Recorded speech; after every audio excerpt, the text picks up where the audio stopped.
Mais lorsque nous regardons la foi que nous empruntons, elle est contraire à la foi du salut. Et le Seigneur va dire, vois paraître droite à un homme, mais à la fin, son issue, c'est la mort. Frères, sœurs, s'il y a un temps dans lequel nous devons revenir à Dieu, c'est ce temps-ci.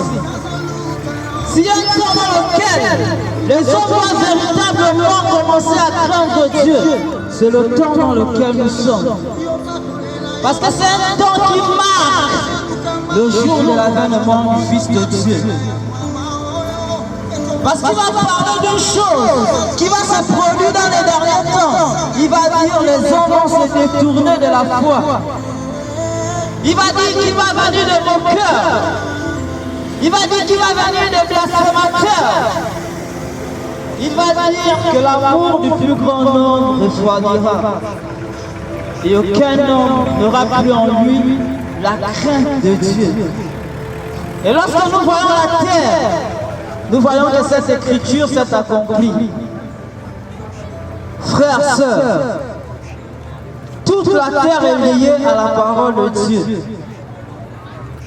Ceux qui rejettent la parole de Dieu sont liés à la parole de Dieu. Le Seigneur va dire une chose. Poussière tu es et tu retourneras à la poussière. Même celui qui ne croit pas en Dieu accomplit cette écriture. C'est pourquoi nos proches, nous les enterrons. Frères, sœurs, ne néglige pas le salut qui t'a été accordé par Dieu, par le sacrifice de son Fils unique. La réalité éternelle va surprendre beaucoup. Mais nous-mêmes, nous ne serons que responsables de ce qui va arriver au dernier temps.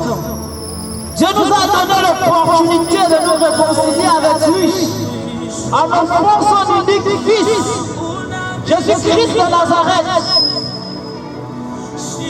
Mais je repose cette question qu'Ésaïe a posée. Qui a cru à ce qui nous a été annoncé? Qui a vraiment cru à l'évangile de Christ?